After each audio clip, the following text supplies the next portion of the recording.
Is all here. I'd like to call the meeting to order. Can I get a motion on the minutes? Motion. Move to approve. Do I have a second? Yeah, me, All- Peter. All in Now, favor? Richard, I have a question. It's something that our attorney had suggested that we do for all of our town board meetings and permitting boards is our attorney said that for every vote, we should do a roll call. And Oh, I hell, just come on, asked, Chris. I'm just putting it out there, you know, we're a public entity, and I would just, I just put it out there, and if George says he thinks it's superfluous, that's fine with me. It's not necessary. It's not required by any town law. So it's a question of discretion with the board. George, there's one other thing that we're required to do now with meetings, and that's a word by word, a word for word. Transcript. Right, except if you have the business version, then you can get a transcript of the meetings through Zoom. And so you'll have that. You just have to go through some, a few steps in order to get the transcript of the meeting. Yeah, I've got to say, I've reviewed everything there is on this, including from the Association of Mayors or the Council of Mayors. And I don't agree with that interpretation that we're required to do word by word verbatim minutes. It just says there needs to be, minutes transcribed. Yeah, we went to the governor's office, and he said you're required to do word for word. All right, well, he can come down and find me then, because I don't think we're going to do it here. Well, I was on a panel last week of this stuff, and there was an attorney with the Committee on Open Government of the state, and she reiterated that a word-by-word transcript needed to be used, and what came up in the discussion is Zoom transcripts. And she said that Zoom transcripts, even though they're not perfect, fulfilled the requirement under the executive order. Okay. So back to the issue at hand. What I'll do is, rather than do a roll call, I'll just call for the vote, and I'll call to see if there's any dissenting votes, and I think that should cover everybody. So on the motion on the minutes, all in favor? Aye. Aye. Any dissenting? Motion carries. Financial update, Joe. Okay, so our total funds as of the end of March remain at approximately 20 million. We're not spending a lot right now. As you know, construction has slowed down. Checks drawn today are $141,224. Warren, I will need you to do the transfer today. The email was sent to you for $67,597 of O&M checks that are going out, and $47,977 for FAD disbursements today. We did today, this morning, receive $1,057,000 in proceeds into our operating account for a T-bill that matured. It was paying 2.35%, the good old days. Right now, a one-year T-bill is only paying 0.1%. So we are now looking at CDs. A one-year CD is somewhere around 0.6 to 0.7%. I was originally going to keep this 1 million with the anticipation of going into spring and summer and construction and utilizing the funds for that. But since we have slowed down with all that's going on in the world, I really don't need that. I still have about $1 million in FAD funds in our local bank.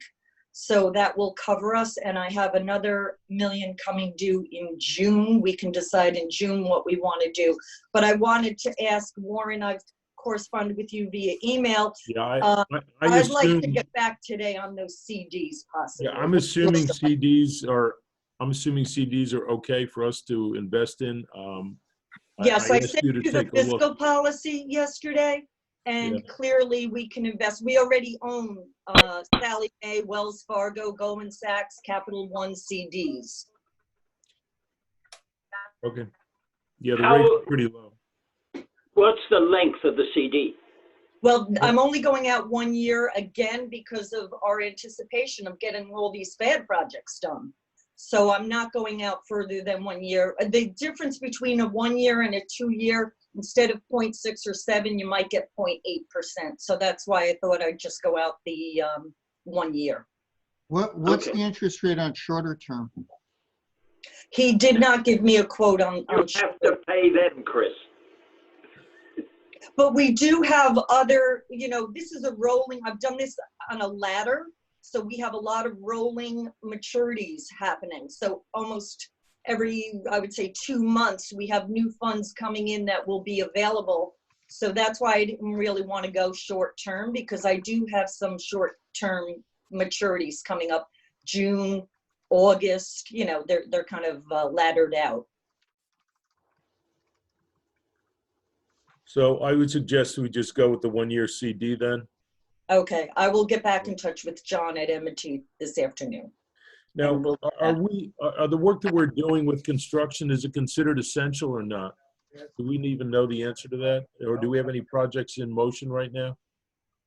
Physically at work? Kevin, that was the question I had today as well, because as I anticipate our cash flow, I wanted to have that answer as well. So do we know if I know that I have family in construction, and they were told that you have to do the social distancing. There's fines if you have workers out on a job site that are not socially distant. But Kevin, do you know any more about what's going on? Yeah, my understanding is that that construction is considered essential as long as if it's construction on utilities. At least that was a determination that the DOT had made. I think when everything first began towards March. I haven't read of any other determinations that have come down since to say that construction is no longer considered essential. So we do have 3 projects that come to mind that are wrapping up, and we have other projects which we soon will be ready to go out for. Those projects are the catch basin inserts, which is easy installation, but it still requires a group of people being out on site. But yes, my understanding is that we fall under essential.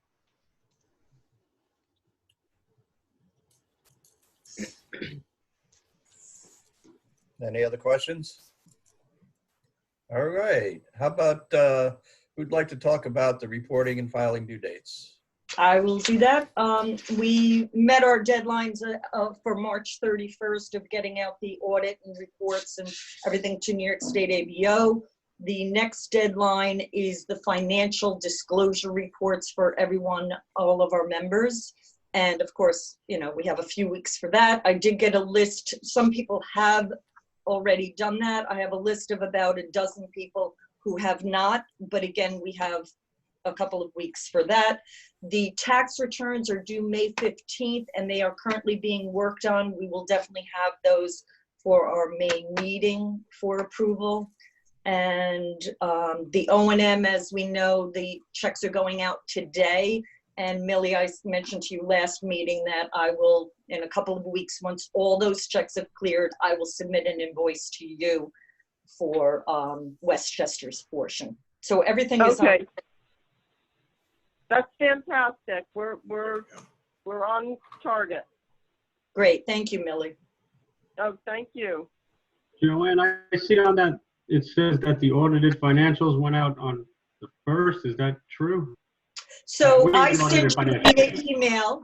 At the last meeting, you requested your reports by email. I believe I attached the audit to that as well, the project accounting report and the audit.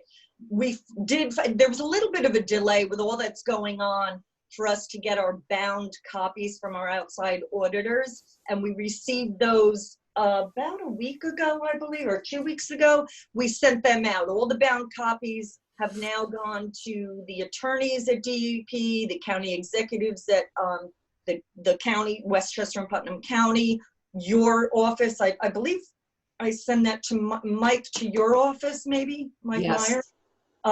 So yes, Linda sent out 6 packages. What about last Friday? Last Friday, Friday, yes. Okay. Oh, okay. you. So that's the formal bound copy from the auditor, as well as that large project accounting report that, Rich, I know you looked at now. Do you from have the a, last- do you have a PDF of that audited financials? I don't see that I in the other do. I email. can send that to you today if I did not already. I thought I did already, but I can send it out to you today. I don't see it, but the email at home is a little funny, so maybe you did and I just can't get it. I'll get it to you today. Thank you very much. You're welcome.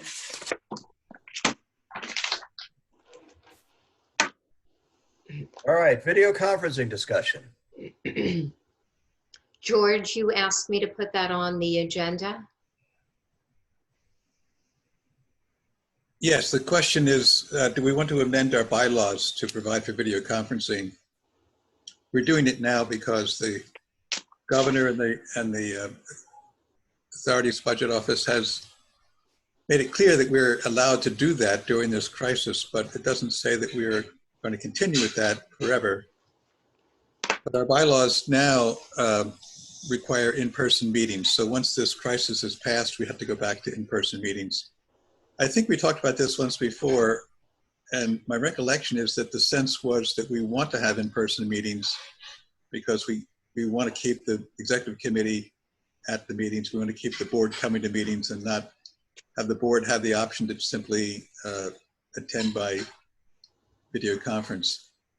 But now that we're doing it, we may feel otherwise if we see that it works just as well.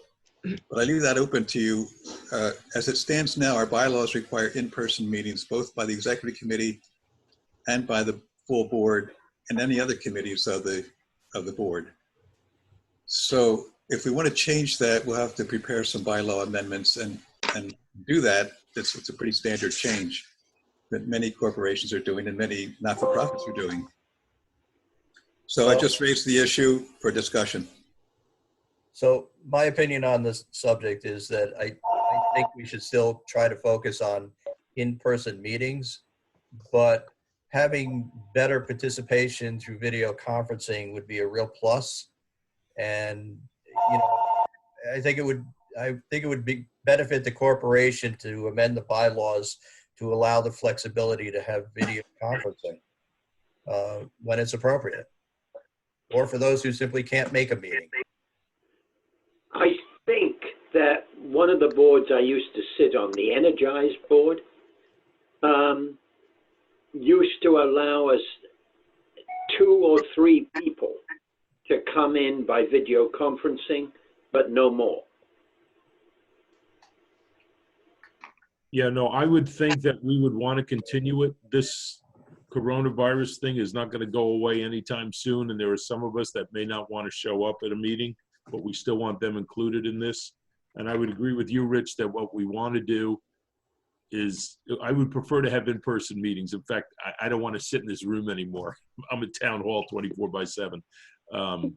But it would be nice to have the flexibility to either have some people come in to make sure we have a quorum, or if we have to have a fast meeting, it would be nice. I think the technology is a little further along now and we're familiar with it. So I would agree with you, George, that, or maybe not, you didn't make a statement one way or the other, but I would agree that we should change the bylaws to at least allow them. Okay. I agree too. That's the approach that we're taking in Bedford as well. We will, when safe and permissible, we will return to in-person meetings, but we want to continue supplementing that with Zoom or whatever other video conferencing we plan to use at the time. Do we want to limit the amount of times people can just call in, or would that be just too much? I'm wondering if we can't, and I guess this is a George question, is allow some kind of flexibility in the bylaws for that kind of thing so that we don't have to have too many decisions made at this time as to all of the details of how we would carry it out? What I recommend is just putting just putting the authorization into the bylaws, even to the chair, to specify whether for the particular meeting it's going to allow video conferencing or require in-person. I think that's a good idea. So do you think we could do this? I guess this is a George question. Do we need to have the actual review of the text of the bylaw change and then a separate recommendation from the executive committee to the full board? Or what do you think is the most expeditious way of putting this through? Well, we can do it. It has to be done by the full board at the next meeting, which I guess, Linda, is the next meeting in May? Yes, May 12th. Well, our next meeting may be a Zoom meeting anyway, so. So I can have that, well, if you just want to recommend now that we make the change, I can propose the change, which is simple word changes, not much to argue about there, and put that in the package that goes to the full board. So we don't need another executive committee meeting to approve the specific language, do we? I don't think so. Good. No. So maybe we should make a motion or adopt that we ask George to prepare the bylaw change. Seconded, Peter Parsons. All in favor? Aye. Aye. So be it. Real quick, on the upcoming full board meeting, again, we're all learning Zoom, I think. Me, definitely. I'm just, learning how to run Zoom. When we had the full board meeting, we potentially could have, 25, 30 people participating? You can have hundreds participating. And it would work fine? Oh, yeah. Yes. As long as Okay. everybody doesn't start yelling at the same time. Yeah. The only thing Well, is, there's a chat room that one can use, and so you don't all have to speak at the same time. You can sort of do it via chat. We had a conference yesterday with over 160 people on it. It was fine. Yeah, you have to have a host, and the host can control who speaks when, and everyone just can put their phones or their view screens to speaker view as well, and then everyone will take turns. But I've been on Zoom calls with 257 people, 300 people. the only thing is that obviously you're not going to see everybody on your screen. Instead, you'll see these little arrows to the left and right of your screen for others that are participating. The screens just don't keep on getting smaller and smaller and smaller. Okay. Well, what I've seen on one large meeting I had is that the host actually put everyone on mute because she had the ability to control everyone. And then you would raise your hand on a gallery view. She could see you raise your hand. And then she'd open your mic so you could speak. And she controlled the dialogue that went. It went very well. Okay. That actually doesn't work on Zoom. That works with the webinar, but It was not on actually Zoom. with Zoom. Yeah, but George, you can unmute yourself. Exactly. On Zoom, you can unmute yourself. You can start, the host can mute you, and you can unmute yourself, and then the host can go back and mute you, and you can have a little tug of war about it. But It depends on your subscription to Zoom. Who set up this meeting and is hosting this meeting? I did. Linda, on your screen, do you have the ability to mute everybody? It doesn't show that I can mute everyone. It just says mute. And I don't know if that includes everyone. Yeah, there's a view on the host screen for everybody. It really depends on whether or not which version of Zoom you signed on to. Okay, you know what? I do see it at the bottom. It says manage participants, and then it brings up. That's it. Yes, and you can mute each person. Yep. right, but even if you do that, people can unmute themselves. Oh. But anyway, we're not unruly here. Maybe one or two. No. Those people in your meetings that want to keep on that's when it becomes a problem. Can I ask Linda what version of Zoom you have? I don't know. We're paying $15 a month, Okay, which so gives you us have- more than the 40 minutes. I think it's the you have second Zoom level. Pro. Yes, that's right. If you go to Zoom Business, it'll automatically transcribe the meetings for you.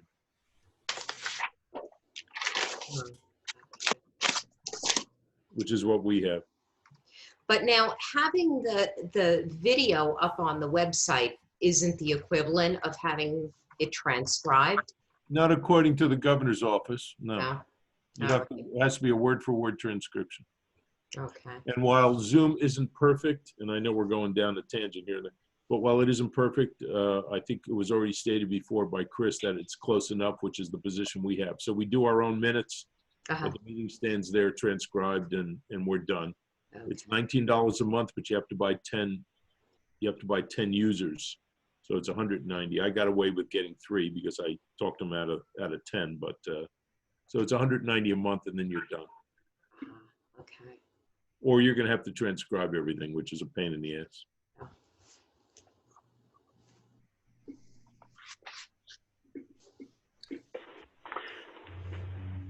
So I think, George, you brought that up, and I think we're all set. I don't know what the next item is, but. It's project update. Yeah. Okay, so if we're all set with the project update, I want to first and foremost give you guys a clearer picture of where we are with, I guess, advancing the program through the delays that we've had with the coronavirus. We're definitely seeing a lot of roadblocks with a lot of the engineering firms having the capability to get this work pushed forward and move things forward on a timely basis, which was to some extent what had to be expected.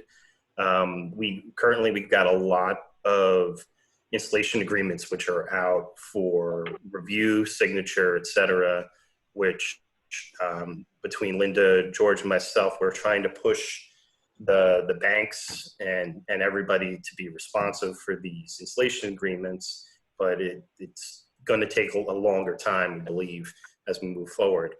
In addition, we have projects which we're planning to go in as school districts that need HOA board approvals, which are all kind of stuck in the mud right now until we can get a little bit of clarity from these organizations and the ability to present to them in front of them to answer questions. Now, while all these are still moving forward, it's at a slower pace than we want, I think. That being said, what we can do is continue to push these catch basin insert projects forward, because I think they're right at the edge of being able to install those. And that's going to account for a lot of kilograms for this spring and summer season. Just recently, we got the offer letters from New York City DEP for 2 of the Metro North stations, which will be an installation down in Katona, working with Supervisor Burdick, and over in North Salem with Supervisor Lucas, and we're right at the edge of getting those in as well. I expect to have an updated quote from Fabco for those installations. We should be talking about those being in and done either in the month of May or June, which is great. And that once we have those in, I know the Metro North will look at this a little bit in better light, and they'll be willing to work with us on the other sites a little bit clearer, because they want to make sure it doesn't affect any of the commuters, that the installation goes smoothly. They kind of have some fears regarding that. And even every conversation with the Metro North itself has been very difficult, because again, we're calling empty phone lines, and at best we hope that they can get back to emails.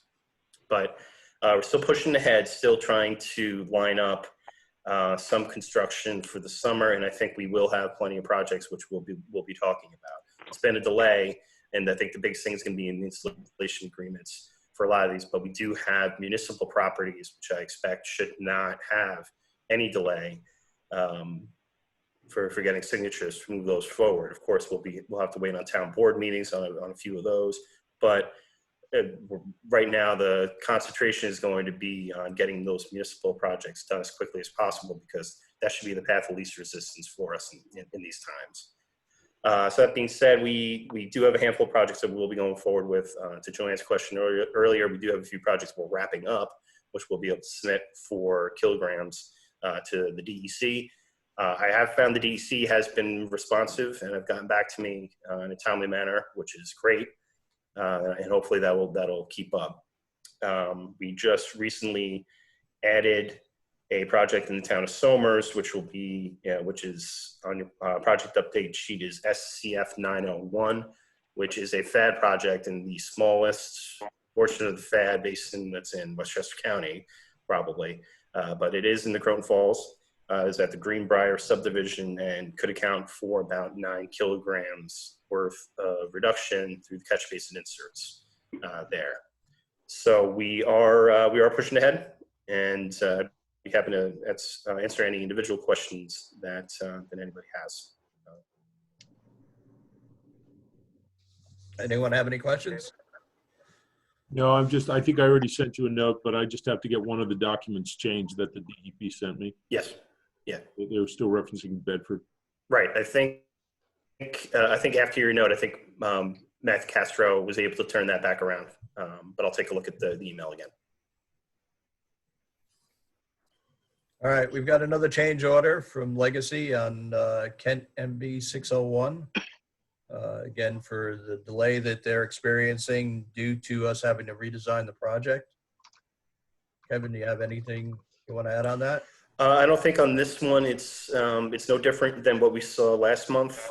It's just, again, it's the delay. I think to get a little bit of guidance for a little clarity for everybody, I expect this to be the last delay change order. Between Rich and myself, we've been working with Legacy and Podgy Engineering to get that final design edit done. Legacy, we had a meeting earlier this week to discuss it with them all. Legacy has told me they expect to have something by close of business on Friday this week to give us a number for what that final change order will be regarding wrapping up the construction. So given that timeline, I would expect, I think looking at the calendar, it's probably going to be the first Monday in May that they should be able to be back out on site and opened up again. So we'll have one more final change order, which will cover, there's still about $200,000 worth of work, which has not been done on our original contract there. So it'll incorporate some credit towards us with that. And then there'll be possibly additional costs that we'll have to discuss with Legacy. But we won't know that number until Friday. So first, for this change order, I think this one that's on the table right now, it's already, we executed a similar one from last month. I think we're recommending that we move ahead with this one. And then I'd like to move on to the upcoming change order after this. All right, so I'd like to move the resolution to approve change order for Kent MB 601 in the amount of $10,475.96. I second that. All in favor? Aye. Any opposed? All right. So the second issue on this is trying to move this project forward. Is we expect, again, as Kevin said, that we're going to see a new change order for the additional work on the project. And what I'd like to see the committee do, the executive committee do, is authorize, as they have in the past, Kevin and I to negotiate that change order with Legacy and then move it forward so we can get them back on site. I'll make that motion. Who was speaking? You need to get closer to the mic. Oh, sorry, I'll make the motion to allow you and Kevin to do the change order or keep the project going. Can you hear me? Yep. Do we have a second? A second. Yes, I'll second. Any discussion? All in favor? Aye. Aye. Any opposed? Motion carries. All right, Watershed Planner. We got quite a selection of individuals submitting for the position of Watershed Planner. Yes, I was happy with the response. We got just about a dozen that came in, and I think we have quite a few qualified candidates. Some people that have been in it for a little bit, and some that are probably going to be fresh out of college this year. Of the dozen, I think I earmarked about 8 of them that I was interested in. But I think the entire position is going to be dependent on how we in cooperation with the coalition, shape what we're going to be doing moving forward. I think all of them are qualified to help us immediately, but I think that depending on how the coalition feels they want to shape the duties of the corporation moving forward, we could be leaning towards one candidate over the other. But that being said, for what we have right now, what I'm recommending we do is do an introductory Zoom meeting with some of these candidates to at least get a better feel for who they are, what their interests are, and be able to advance the conversation a little bit better. Clearly, we can't have them in the office until we get notice that it's okay. And I don't know that I don't think it's advisable for us to hire someone until we know we can physically have them sitting here with us and working on a regular basis. So I do think at least having a video interview with some of these folks is the start. So I would agree, but Kevin, if possible, what I'd like is for you working with Joanne and Linda to kind of pare that list down to maybe the top 5 or 6 candidates. Okay. Absolutely. We could go from there. Yep. Everybody agree? Yes, absolutely. Yes. Yep. Sure. All right. And when you get the top 5 or 6, you'll send an email out letting us know which ones they are. Yes. Okay. And we can work on that. O&M program update. So from Yeah, go ahead. I All gave right. you give the. Pardon? I said I gave the financial Yes. information to talk about. So I'm going to start. The good part about right now is I can spend a lot of time driving from site to site, trying to get an idea of where everybody left things off for the winter. So we started doing that, analyzing everything, and so far so good. I'm going to continue to push everybody, and I'll bring this up again, as I'm sure Joanne will as well, at our board of directors meeting in May, to encourage people to submit anything they have from the last 5 months, potentially even in June for the 6 months. There's bound to be some cleanup that is occurring right now, or there should have been. So we're going to encourage, again, everybody to get this stuff in for us rather than, the rush on January 14th of every calendar year, because it's not fair to everybody. But that's the only update from this point from the fiscal end, and then Joanne mentioned everything financial end. All right. Any questions? All right. The May Board of Director meeting agenda. Everybody have a chance to take a look at that? Does anybody have anything that they'd like to add or see taken off? And George, will you have the bylaw change done by then? Oh, yes, I'll get it out. I'll get it out this week. We want to add that to the agenda? Yes. Sure. I'll put that on. Okay. All right. Checks and vouchers. What are we doing about signing the checks and vouchers? I could come by today after the coalition meeting, if that works for you and Warren. Well, I got to get out of here by about 11, so. Okay. Okay, I can stop by tomorrow. Tomorrow would be fine if the morning was okay around 9. All right. Yeah, that should work. Are you going to be in all day? I should be here, yeah, for probably till about 1, and then I'll be working from home. Okay. All right. So maybe we'll arrange it tomorrow. Okay. Okay, I'll touch base with you and Warren to figure out the best time for you both. Okay. Any other business? Just one question, Rich. We're going to have a coalition meeting right after this. Is that correct? Yes. You've got all the information on that? I think it was emailed out, so I do, yeah. Okay. The only question that I have is, we were just talking a minute ago about the agenda for the board meeting.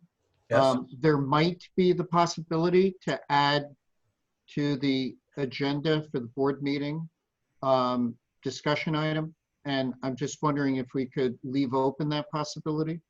Of course. Other than that, I don't think there's any further business. Anyone else? Okay, can I get a motion to adjourn? So move. Seconded. All in favor? Aye. Aye.